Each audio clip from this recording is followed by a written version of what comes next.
Railway खासगीकरणाला सोलापुरातून जोरदार विरोध होत असून कामगारांच्या मागण्यांचा पाढा सेंट्रल रेल्वे मजदूर संघ आणि NFRI पत्रकार परिषदेत मध्ये वाचलेला आहे। भारतीय रेल्वेच्या खासगीकरणाच्या हालचालींविरोधात सेंट्रल रेल्वे मजदूर संघ आणि NFIR जोरदार भूमिका घेतली आहे। रेल्वे ही देशाची जीवनवाहिनी आहे, तिचं खाजगीकरण म्हणजे सुरक्षेशी तडजोड असा थेट इशारा NFIRचे general secretary doctor M Raghavaiah यांनी सोलापुरात घेतलेल्या पत्रकार परिषदेत दिला। डॉक्टर राघवैया म्हणाले की जुनी पेन्शन योजना ही कामगारांसाठी केवळ योजना नाही तर आयुष्याच्या शेवटच्या टप्प्यातील आधार आहे। सुप्रीम कोर्टानेही स्पष्ट केले की पेन्शन ही इनाम नाही तर केलेल्या सेवेसाठीचा हक्क आहे। त्यामुळे नवीन पेन्शन योजना रद्द करून जुनी पेन्शन योजना तात्काळ लागू करावी अशी ठाम मागणी त्यांनी केली। रेल्वेत ऑन ड्युटी काम करणाऱ्या कर्मचाऱ्यांच्या सुरक्षेचा मुद्दाही त्यांनी ठळकपणे मांडला। अपघात टाळण्यासाठी ठोस पावलं उचलली पाहिजेत, तसंच रेल्वे वसाहतींची दुरवस्था दूर करावी, गळती, ड्रेनेजची समस्या, लाईट दुरुस्ती या मूलभूत गोष्टींकडे वेळेवर लक्ष दिलं गेलं पाहिजे अशी मागणी संघटनेनं केली। रेल्वे रुग्णालयाबाबतही गंभीर प्रश्न उपस्थित करण्यात आले। डॉक्टरांची संख्या अपुरी, महागड्या औषधांचा तुटवडा, साफसफाई आणि जेवणाची निकृष्ट व्यवस्था या सगळ्यांमुळे कर्मचारी त्रस्त आहेत असं सांगत तज्ज्ञ डॉक्टरांची नियुक्ती आणि आवश्यक औषध साठा तातडीनं उपलब्ध करून द्यावा अशी मागणी करण्यात आली। General secretary national federation of Indian railwaymen, all India उपाध्यक्ष INTUC एवं जॉइंट कंसल्टेटिव मिनिस्ट्री लीडर, मैं 34 लाख केंद्र कर्मचारियों को प्रतिनिधि हूँ as a JCM leader. Central railway मजदूर संघ NFIR का अनुबंधित संस्था है। सेंट्रल रेलवे मजदूर संघ का निमंत्रण मिली, मैं दिल्ली से आया। सेंट्रल रेलवे मजदूर संघ का 40th अधिवेशन में भाग लेने के लिए सोलापुर।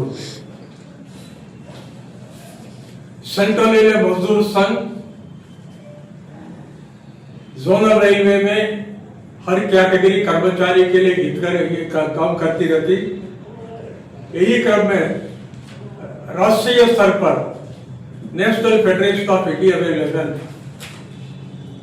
13 लाख रेल कर्मचारी का सर्विस कंडीशंस, वर्किंग कंडीशंस एवं 14 लाख रिटायर्ड रेल कर्मचारियों का समस्या डील करने का हमारा कार्यालय सेक्रेटेरिएट दिल्ली में है। मैं दिल्ली में बैठ के काम करता हूँ। भारतीय रेल में काम करने वाले कर्मचारी 13 लाख कर्मचारी 326 कैटेगरी में है। उसमें कोर कैटेगरी, सेफ्टी कैटेगरी है, loco pilot, station manager, pointsman, electrical signal maintainer, electric traction maintainer इत्यादि, कैरेज वैगन टेक्नीशियन है, रेल पटरी मेंटेन करने वाले ट्रैक मेंटेनर्स है। ट्रैक मेंटेनर्स की संख्या 2,60,000 है। ये टोटल कर्मचारी कोऑर्डिनेशन से काम करते हर दिन करीबन 22,000 गाड़ी चलाने के लिए। दिन प्रतिदिन 22,000 गाड़ी चलती। भारतीय रेल रेल कर्मचारी डिवोशन से काम करके वर्ष 2024-25 में 1617 मिलियन टन माल रवाना करके मुनाफा भी कमाया। ये कर्मचारियों के डिवोशन की वजह से ये फलित मिली। रिक्त पदे सरेंडर न करता तात्काळ भरावीत यावरही भर देण्यात आला। महिला रेल्वे कर्मचाऱ्यांच्या अडचणींकडेही संघटनेनं लक्ष वेधलं। ड्युटीवर असताना मासिक पाळी, स्तन कर्करोग यासारख्या आरोग्यविषयक बाबी तसंच लहान मुलं आणि कुटुंबाच्या संगोपनासाठी विशेष सवलती देण्याकरता उच्चस्तरीय समिती स्थापन करावी अशी मागणी करण्यात आली.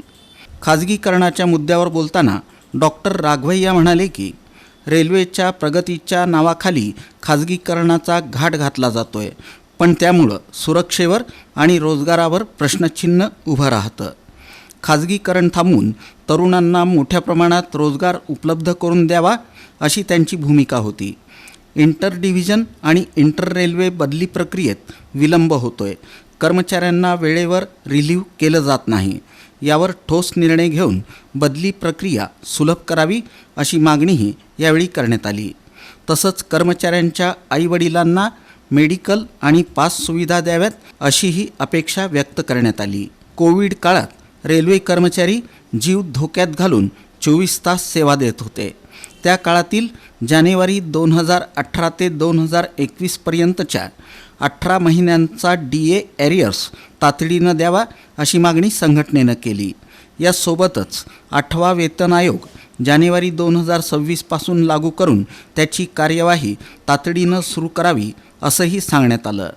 या पत्रकार परिषदेला CRMSचे अध्यक्ष डॉक्टर प्रवीण बाजपेयी, महामंत्री अनिल दुबे, सोलापूर विभागीय सचिव उल्हास बागेवाडी, विभागाध्यक्ष किशोर पिल्ले, विश्वराजन, रवींद्र नाशिककर आदी उपस्थित होते.